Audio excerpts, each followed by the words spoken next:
ఇకనైనా చేసిన తప్పుకు చెంపలేసుకోండి, బుద్ధి తెచ్చుకోండి. సిరిసిల్లలో మళ్ళీ నేతన్నల ఆత్మహత్యలు తిరిగి ప్రారంభమైనాయి. ఇప్పటికైనా కొద్దిగా జ్ఞానం తెచ్చుకొని బుద్ధిహీనంగా ప్రవర్తించడం మానుకొని, ఇంకా పిచ్చివాగుడు మాగడం మానుకొని, ఇప్పటికైనా మరి నేతన్నలకు తిరిగి ఆర్డర్లు ఇవ్వండి.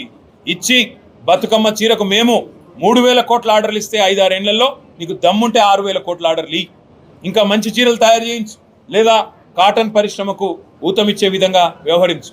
అంతేగాని మూర్ఖుడిలాగా ఇవాళ ప్రజల ఉసురు తీసుకునే విధంగా, నేతన్నల ఉసురు తాకే విధంగా ఈ దిక్కుమాలిన రాజకీయాలు చేయవద్దని చెప్పి కూడా రేవంత్ రెడ్డి గారికి నేను విజ్ఞప్తి చేస్తా ఉన్నా. నేను కాంగ్రెస్ ప్రభుత్వాన్ని డిమాండ్ చేస్తా ఉన్నా, మీ వైఖరి ఏంది అసలు? నేత కార్మికులను ఆదుకుంటారా, లేకపోతే వాళ్ళు చస్తా ఉంటే చూస్తా ఊరుకుంటారా చెప్పాలని చెప్పి కూడా నేను డిమాండ్ చేస్తా ఉన్నా. నిన్న మేము ఊహించింది, ఆశించింది ఈ ప్రాంతంలో ప్రజలకు సాంత్వన చేకూర్చే మాటలు. నిన్న మొన్నటిదాకా తంగళ్ళపల్లి బ్రిడ్జ్ కింద నీళ్లు కనబడుతుండే మంచిగా, గోదావరి నీళ్లు. ఇలా మాయమైన రేవంత్ రెడ్డి వచ్చినాక దాన్ని ఏం చేస్తావో చెప్పవు. ఇక్కడికి వచ్చినావు, మరి ఇక్కడ బోర్లు ఎత్తిపోతున్నాయి. మళ్ళీ ప్రజలు గొంతెండి నీళ్ల కోసం అలమటిస్తూ ఉన్నారు. రైతుల పంటలు ఎండిపోతూ ఉన్నాయి. దాని మీద ఒక్క మాట మాట్లాడలేదు.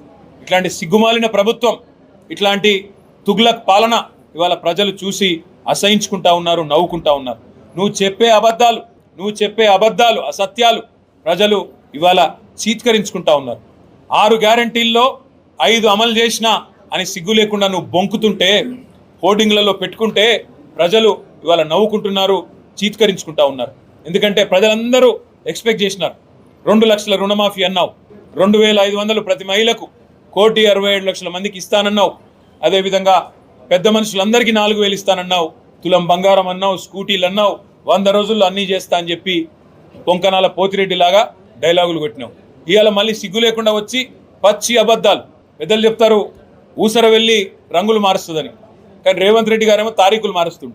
ఊసర వెళ్ళి రంగులు మార్చినట్టు రేవంత్ రెడ్డి గారేమో తారీఖులు మారుస్తుండు. December 9 నాడు రుణమాఫీ అన్నాడు, మళ్ళీ అలా 15 ఆగస్టు అంటున్నాడు. మళ్ళీ అలా దేవుళ్ళ మీద ఒట్లేస్తా ఉన్నాడు.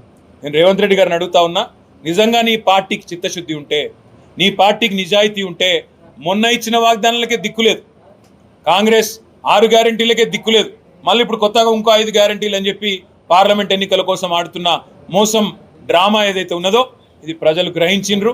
నీ పార్టీకి బుద్ధి చెప్తారు. నువ్వు ఇప్పటికైనా నిజాయితీగా చెప్పు. జిల్లాలు ఎన్నుంచుతావు? బతుకమ్మ చీరలు ఆర్డర్లు ఇస్తావా, ఇయ్యవా? గోదావరి నీళ్లు మళ్ళీ ఈ ప్రాంతానికి ఎట్లా తీసుకొస్తావు? కాళేశ్వరంలో ఉన్న మేడిగడ్డ చిన్న రిపేర్ బరాజులో ఎప్పుడు చేస్తావు, ఎప్పటి లోపల పూర్తి చేస్తావు? రైతులు అడుగుతున్నారు, నేతన్నలు అడుగుతున్నారు, జిల్లా కోసం పోరాడిన ప్రజలు అడుగుతున్నారు. వీటికి నిజాయితీగా సమాధానం చెప్పు. లేకపోతే మే 13 నాడు నీకు తప్పకుండా సిరిసిల్ల ప్రజలు, కరీంనగర్ ప్రజలు, తెలంగాణ ప్రజలు బుద్ధి చెప్తారని చెప్పి కూడా కాంగ్రెస్ పార్టీకి నేను హెచ్చరిస్తూ, ఇకనైనా నిజాయితీగా పనిచేసే ఒక గుణం అలవర్చుకోండి, ప్రజాస్వామికంగా పనిచేసే గుణం అలవర్చుకోండి అని చెప్పి కూడా వారికి హితవు పలుకు.